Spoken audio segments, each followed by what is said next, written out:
Good afternoon and welcome to Lunchtime Series with me, Kevin Britz, proudly powered by leadershipbydesign.co, leading the charge with insights and information and ultimately effective results. Joining me today is leadership and coaching segment. She's a transformational leader, expert, leadership speaker, executive coach, facilitator, advisor, and author of the upcoming book, Infinite Leadership. And she's all the way from down under. It's Kylee Loeta. How are you doing, Kylee? Oh, Kevin, I'm so excited to be here. So excited to be back. We had such a great time last time. So I'm really excited to deep dive into today's topic. Yeah, and last time, because if you want to go check it out, you can just search for Kylee on the YouTube channel or the podcast channels. But essentially, I had a really great conversation, especially around the leadership topics. But last time we were talking, we really wanted to touch on something more specific. But before we just jump right into it, don't you want to just give us a bit of a synopsis of who you are, what you do, and so people know who's chatting to us today? Yeah, so thanks so much. I like to call myself the accidental business owner, accidental entrepreneur. And so I worked in leadership for a really long time in a government organization.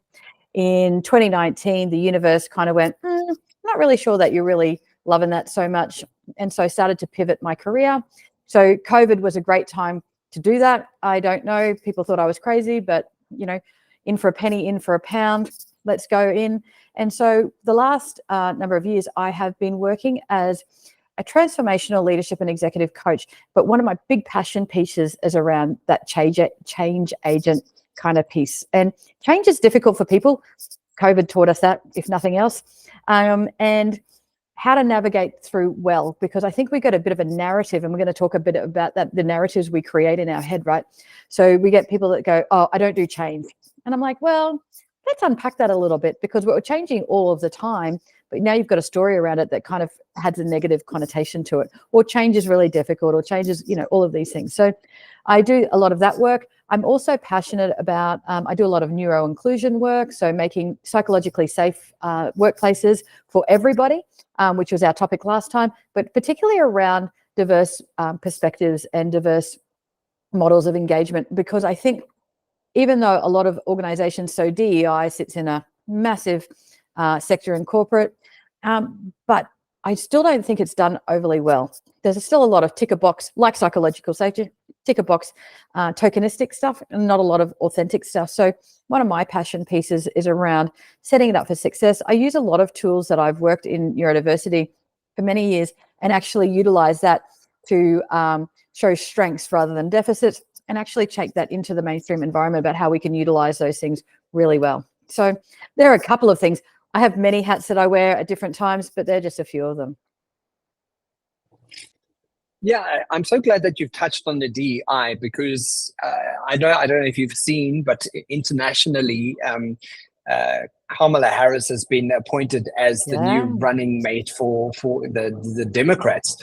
And in the news, people are just going, she's typically a DEI hire, and they blatantly saying, that they just wanted a black female in that position.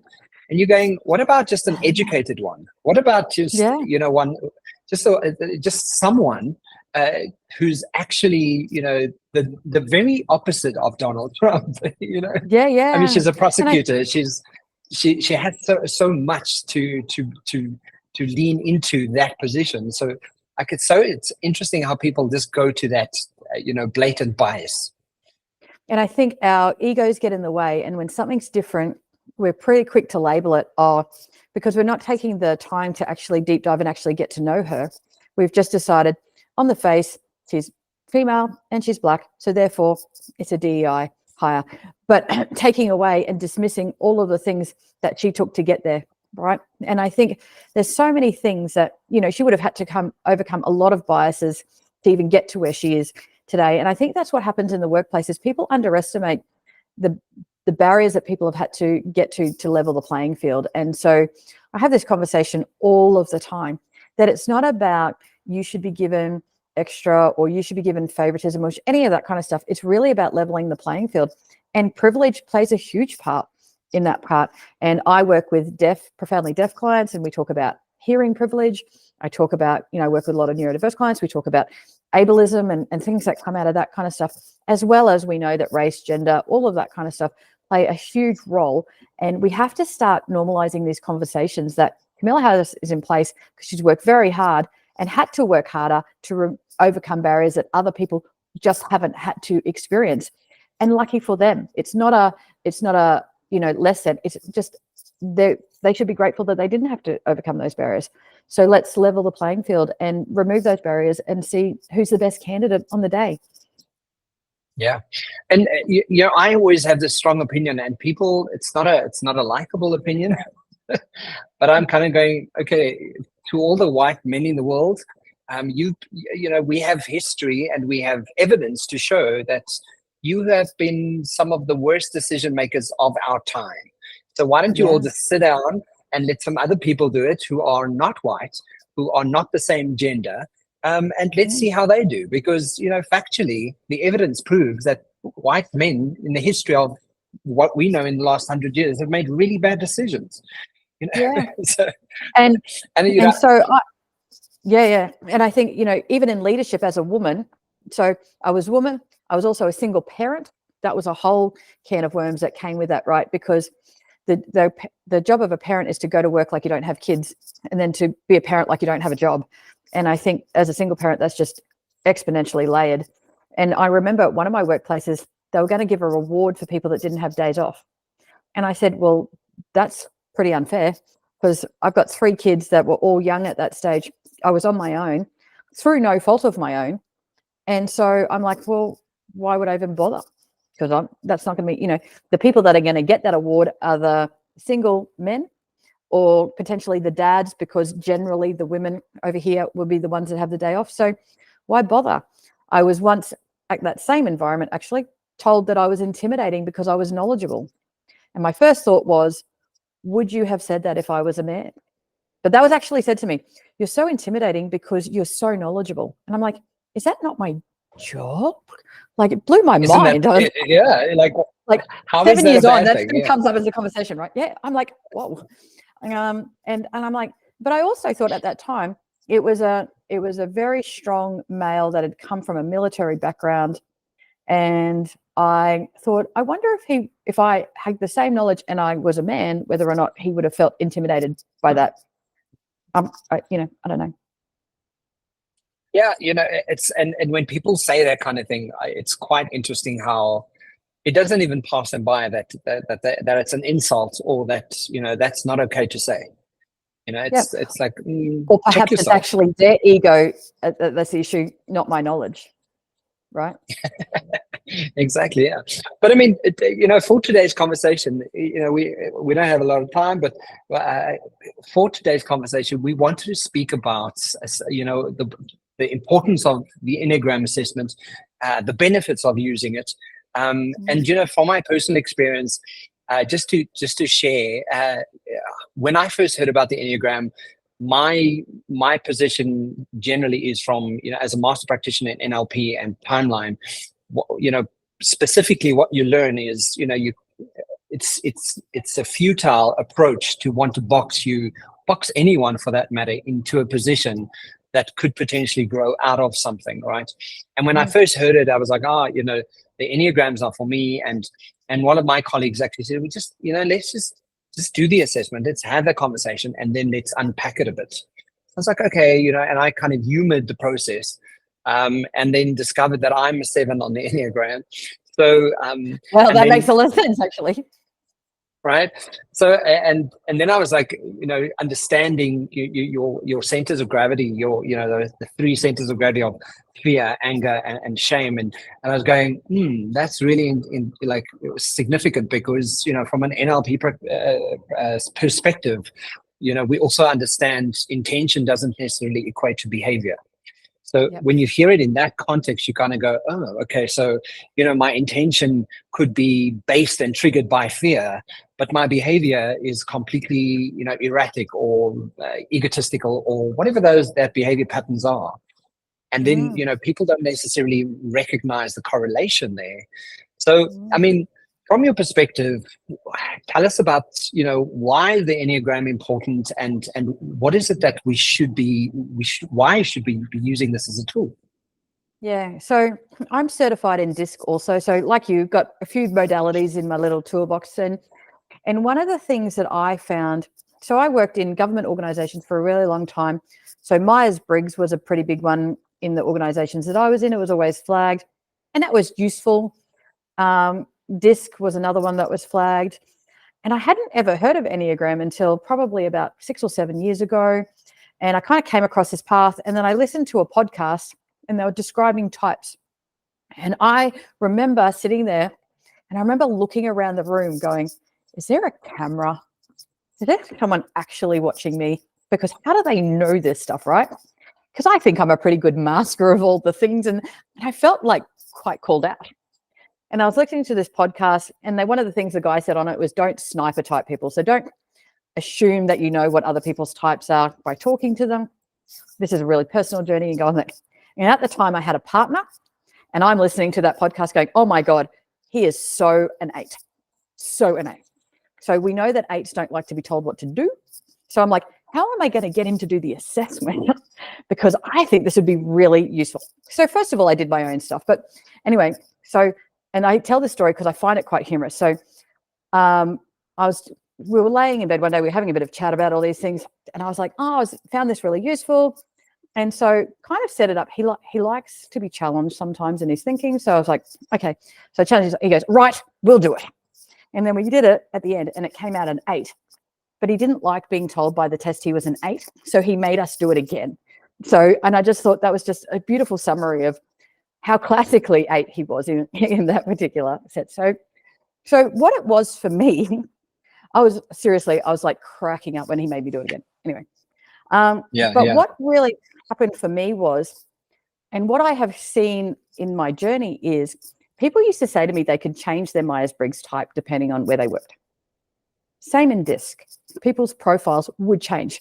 So I got to thinking around the fact that if you go through a Myers-Briggs personality profiling or a DISC or any of the others, there's that book Surrounded by Idiots where they give you the red, yellow, green, blue colors, similar to a DISC profile. And I remember sitting there going, if you learn all these strategies and go, okay, well, I'm an ENFJ and I'm going to learn all these strategies, and then I go to a different workplace that requires different things of me, and I'm no longer an ENFJ, maybe I'm an ESTJ or something like that, then I've learned all these strategies and I'm going to feel like a bit of a failure because they're no longer working for me, or I'm not having the same reaction as I was when I was like, I'm like, what's that about? And then what I realized for my personal journey was the Enneagram was like, if you imagine a house, the Enneagram was the foundation for me. I think the Myers-Briggs is useful. I think the DISC is useful as like a wall. But for me, foundationally, the Enneagram has been the most transformational change experience for me in any of the profiling tools. Because when I understood that the Enneagram showed up as what it felt for us personally to feel loved, valued, seen, heard, and accepted. And it was generally generated from our younger life. But how it plays out is we have patterns of behavior that guide us in terms of what we need to feel loved, valued, seen, heard, and accepted. And they don't go away because we're now an adult and we're not a kid anymore. And so when I looked at my particular type, I'm like, that makes so much sense. And one of the pages I followed on Instagram said, if the Enneagram's not hurting your feelings a little bit, you're probably not doing it right. And that has absolutely been the case for me. I pick it up and I'm like, oh, right. And so what I liked about it, rather than being a definitive box defining activity, which you and I both don't like to be pigeonholed, is it gave me a pathway to health and a pathway to unhealth. So what did a healthy version of myself look like? And then environmentally, what did I need to be able to access that healthy version of myself more regularly? And what did it look like as I was moving into that unhealthy version of myself that sat in shame? Because I didn't like that version of me. I could access it, but usually in an unconscious way, like you've driven home, you've driven in the driveway, and you get in the driveway and you go, how did I get home today? That was what, before Enneagram, I would access that version of myself and not know how I got there. Now I can almost see myself, walking down this pathway and actually being able to turn myself around so I don't get into that unconscious state as often. And as a result of that, don't get as dysregulated as often, tend to show up as a better version of myself more often than not. So less times I'm shoved down that shame pathway. And so from that perspective, it was game changing. And when I use it in my leadership and executive coaching, people will tell me the same thing.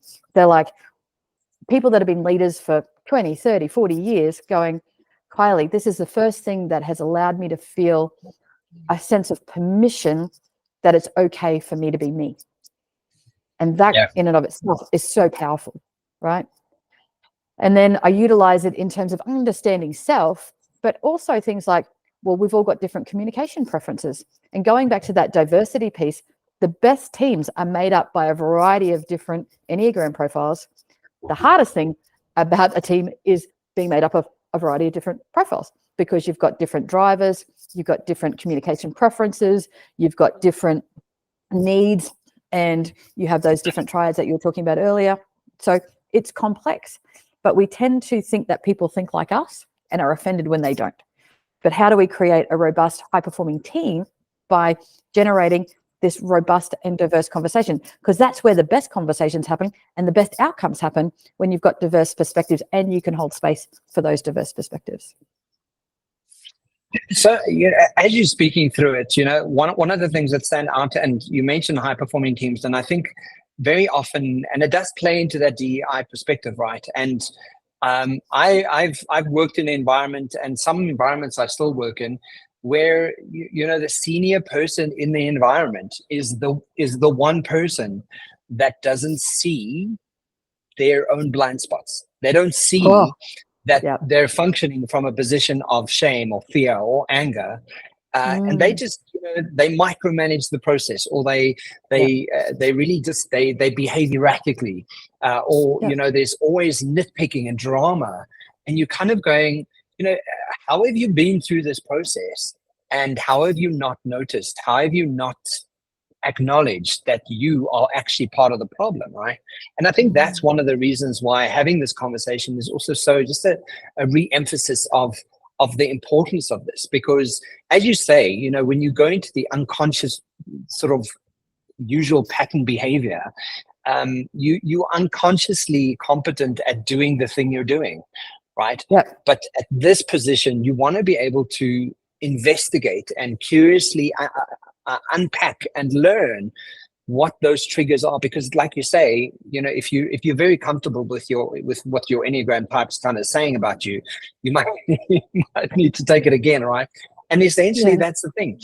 As a 7, I know that I'm triggered, and I know that my fear response is it debilitates me. It's reactive, and it usually creates a lot of destruction.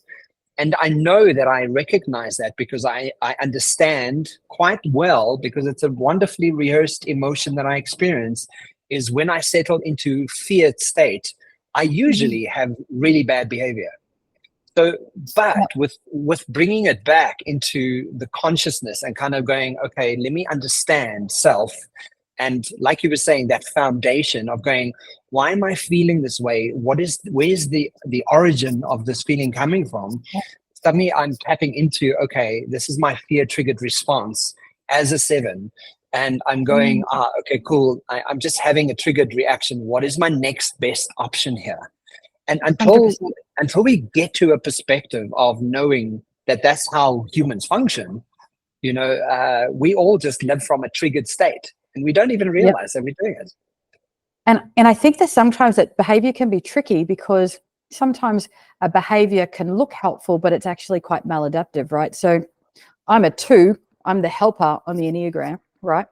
So, and you're like, how can helping be a bad thing? But when you're operating from a place of motivation and you're altruistic, I'm helping because I genuinely want that person to get the help that they need. If I'm not the person to give them that help, that's okay, as long as they get what they need, they get their needs met, right? So operating from a place of motivation. But when I'm operating from fear, I'm helping because I'm trying to serve my fear of being unwanted or unworthy or unlovable or whatever, right? So I have to sit there and question, why is it so important for me to get involved and help in this particular instance? Because my behavior might actually look, on the surface level, might actually look the same. I'm trying to get involved because I'm just a naturally helpful person. I'm kind, caring, all that kind of stuff. But the difference between my success and my lack of success has been when I'm operating from fear, that I'm getting myself involved because I'm trying to validate my self-worth, as opposed to genuinely wanting to help because that's what's needed in this situation. And when we understand that we operate from our behaviors sometimes are generated out of motivation. Like, so 7s like a good time, they like fun, they like joy. They're the ones. I did a flash mob, and my principal was a 1 that used to access her 7 in health. So she was up there with me and we're doing all this stuff. But equally, you lean towards joy or things that bring you joy. But equally, when things are tough, you remove yourself from that situation to go seek joy, right? So that's when you're operating from fear as opposed to operating from motivation. And when I had this executive leadership team, and there were 6 of them in there, but the core ones, they had a 1, a 3, an 8, and a 7, and in the team. So for those that don't really know the Enneagram well, 1s, 3s, and 8s are quite process driven. They love a good process. We love hanging out in process land. And 7s, not so much. 7s, like me as a 2, we like the people, not the process, right? So we're always about that kind of stuff. And so when he was having this conversation about this person who typed as a 7, and her lack of performance because she wouldn't turn up to meetings because she'd be over here and she'd do this kind of stuff. And I had to say to the team, I said, but how are you pushing her out of the meeting? By leaning into your preferences as opposed to considering hers. Like, what part of this meeting is got any joy in it at all when we're talking about this stuff? And so they had to take responsibility for the fact that they felt that she was tapping out, which to some degree she was, but equally they had a hand in pushing her out, not just solely, it wasn't just her removing herself from that situation, right? So once they understood that, they went, oh, so they changed the way they did meetings and they got a better outcome. She was more engaged, she was more committed, and she showed up to the version of herself that she was capable of being and getting better outcomes.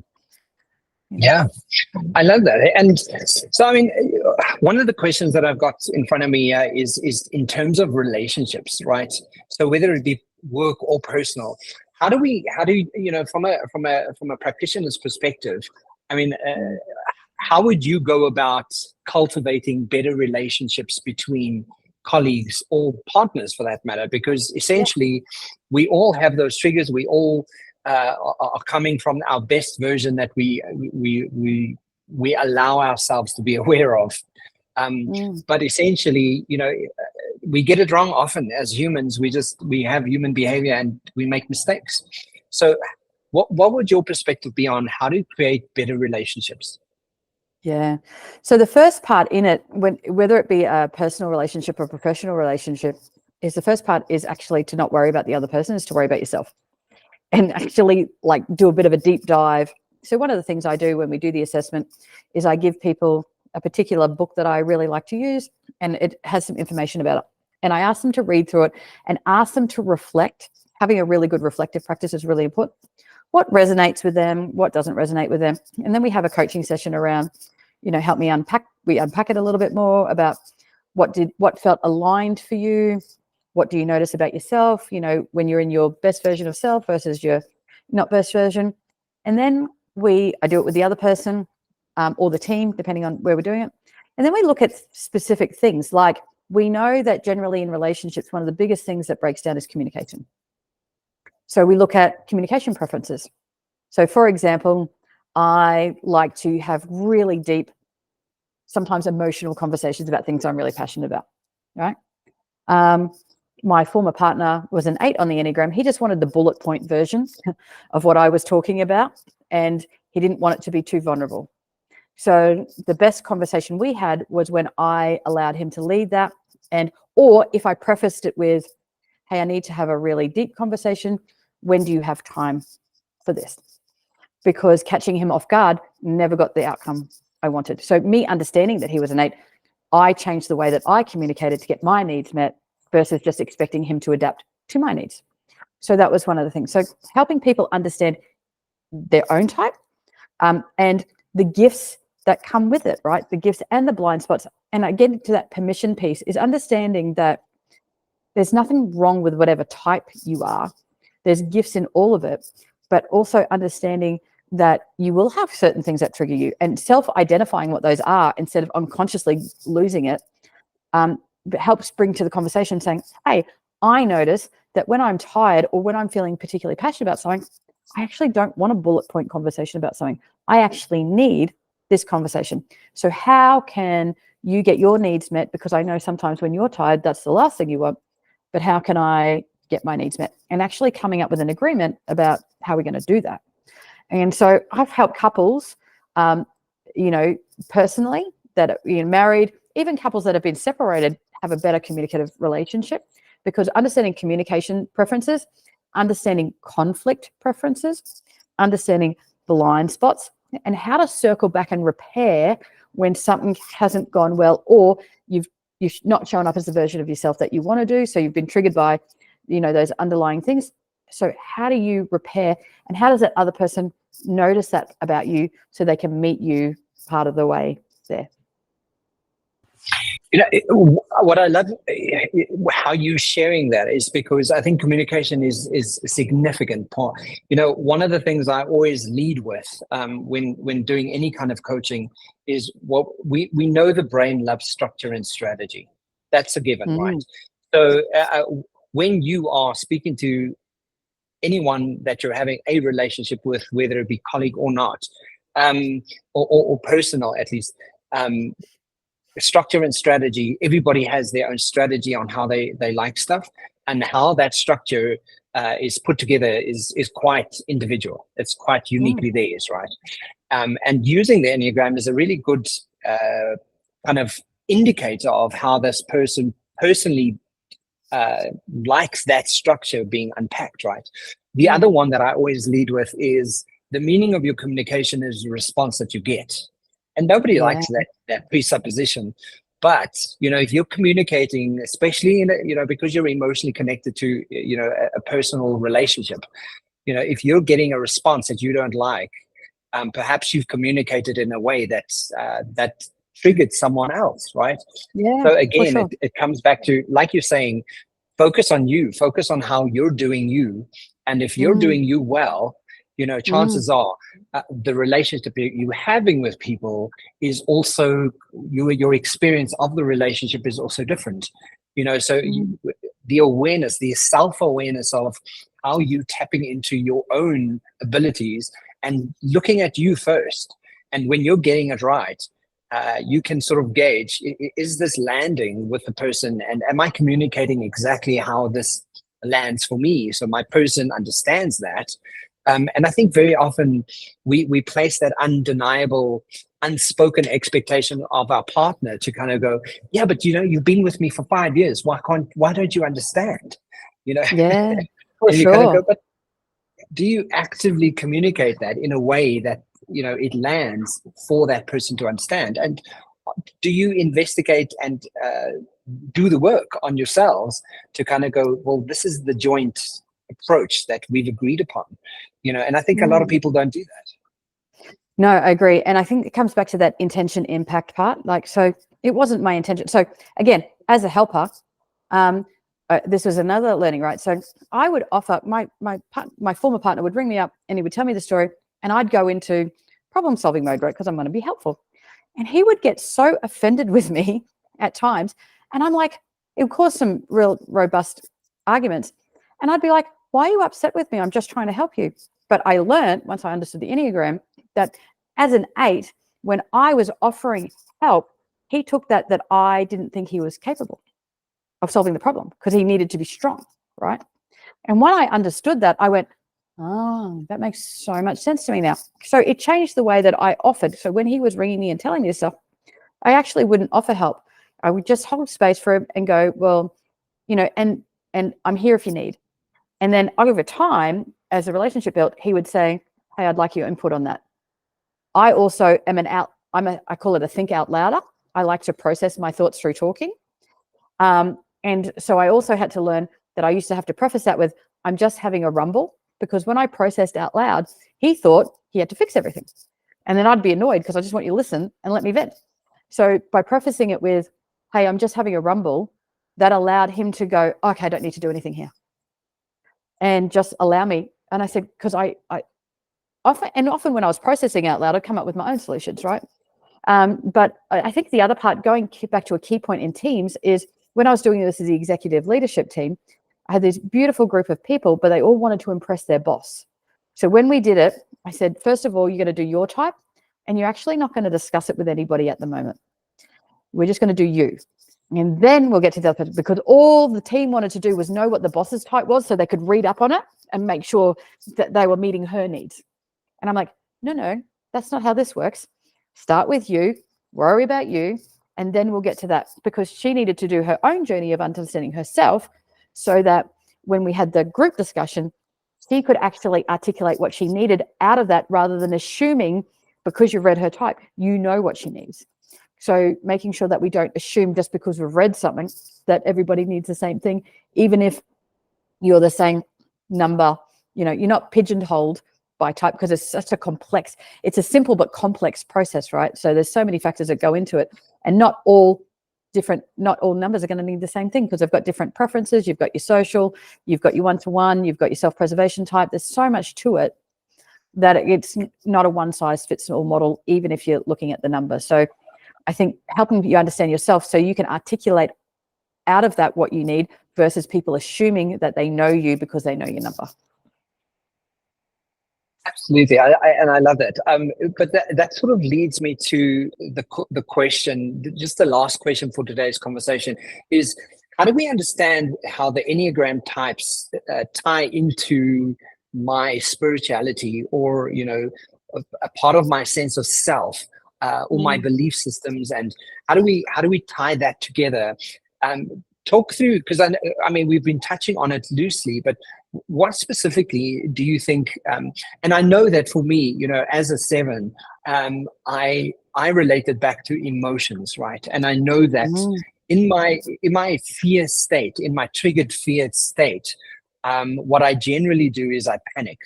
It's associated to panic, and in my panic, there's urgency, and that's great, because urgency is going to get you somewhere, but it might not get you to where you want to go in the most constructive way.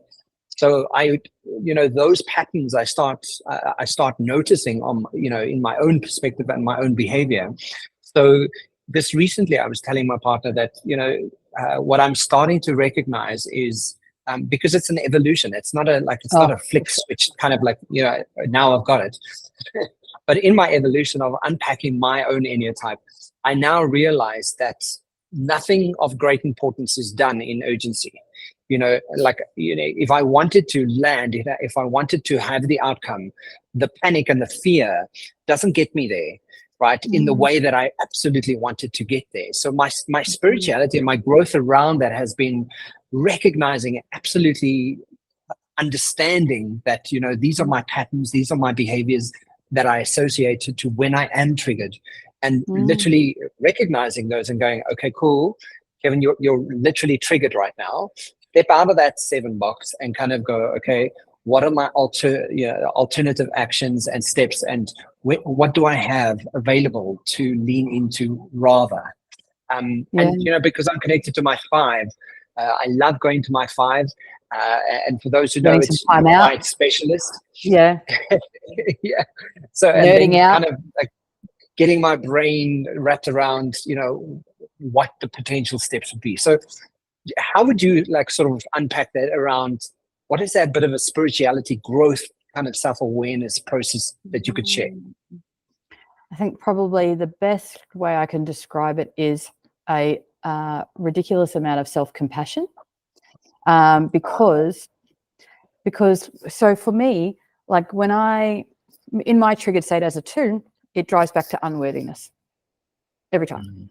And so I have to have a lot of self-compassion, because I'm very good at beating myself up. I actually don't need anyone to do it. I'm excellent. I have a crown. So I don't really need a lot of assistance with that. But also some self-compassion that is a pattern. And we've also got to remember that outside of the Enneagram, with behavior, we repeat behaviors that we perceive keep us safe, right? So going into our internal selves is a way that we have perceived kept us safe.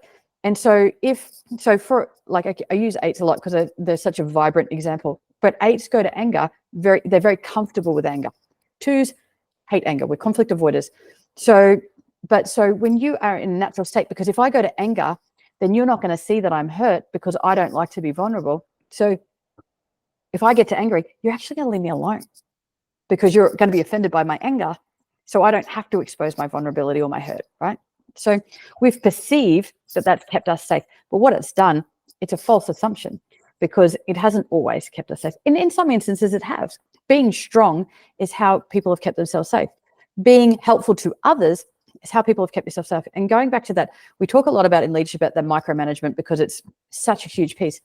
But ones on the Enneagram are called the perfectionists, and they're probably the ones that are most well known to access that micromanagement part of themselves. So even in, you have that propensity within yourself. That's one of your lines that you go to is a 1 line at some time. So, but so every one that I talk to, the story about ones is their inner critic is more critical than anybody could ever be to them. Like, so if they're saying something that comes across quite tongue lashing, and they think it's okay because what they're doing to themselves is 10 times worse inside. So, but it comes from a place of needing to be perfect, needing to do things right, and flying under the radar. And a lot of ones that I have coached, executive coach with, have had a parent where the safest thing for them to do was to do the things right because it kept them out of the line of fire for one way or another. So if we compassionately go, okay, so this behavior that is sometimes very unhelpful for me as an adult comes from a behavior I learned in an attempt to keep myself safe, but I'm actually okay now and I no longer need that behavior to feel safe. I can access a different behavior that's going to make me feel safer. Then we can actually change that narrative so we're not accessing that, I guess, that version of ourselves that we don't like so much. So self-compassion, remember that we repeat behaviors that we perceive keep ourselves safe. So if it didn't meet a need for us, we wouldn't keep repeating it, right? So, it somehow we perceive it's met a need for us at some point, but it's okay that maybe 5-year-old Kevin or 7-year-old Kylie, that actually worked, but maybe as 27, year old Kylie, not quite, but I like to think that actually doesn't work for me anymore because putting myself into situations and overcompensating all the time burnt me out and damaged relationships because I couldn't sustain it, and then I ended up letting people down, which is the thing I never wanted to do in the first place. So, recognizing that that's a thing, trying to get to it earlier, being proactive versus reactive versus, I'm triggered by fear and now I'm not behaving very well, is going, oh, I'm heading down that pathway. If I don't do something now, I need to go access my 5, get my knowledge base up so I can feel comfortable in that decision and do that earlier rather than getting into that unconscious pattern, here I am, and so saving that. So I think self-compassion is huge. Understanding that we repeat behaviors that we perceive keep ourselves safe, and also recognizing that I like to see it as a pathway that you move up and down and you're not stuck in. So just as you move down that pathway, you equally, once you remind yourself that you have a conscious choice in this process, can turn yourself around and go to the next best step, versus going, oh, this is now out of my control and I'm now on this downward spiral. I think there are probably 3 things that really help me and have certainly helped me since I learned the Enneagram. Amazing. I love that. And I love that, the self-compassion, the perceived behavior and that moving of the pathway. But I mean, I think self-compassion is the biggest one for me because, I specifically teach people a strategy on how to cultivate confidence. And it really speaks about self-esteem and self-efficacy. And it's that self-esteem part, that self-compassion part that debilitates self-confidence immediately, right? And the moment you just kind of go, can you just be a little bit kinder to yourself first and start there? I think it's such a big forward moment when you are able to do that for self. It's a beautiful thing. And I think the other part of that is, what advice would you give to a friend? So why can't you treat yourself as a friend instead of like that narrative? I say to my clients all the time, so if somebody did what you did, would you actually say what you're saying to yourself to somebody else? And the answer is always no, right? Always. They would not speak to another person the way that they're speaking to themselves. So why do you think it's okay to speak to yourself like that? And in Timothy Clark's stuff on psychological safety, he's gone into this new EQI index where he talks about personal regard or self-regard and social regard. So what regard are we having for ourselves, which determines how aware we even are to the situations, which goes back to that confidence piece.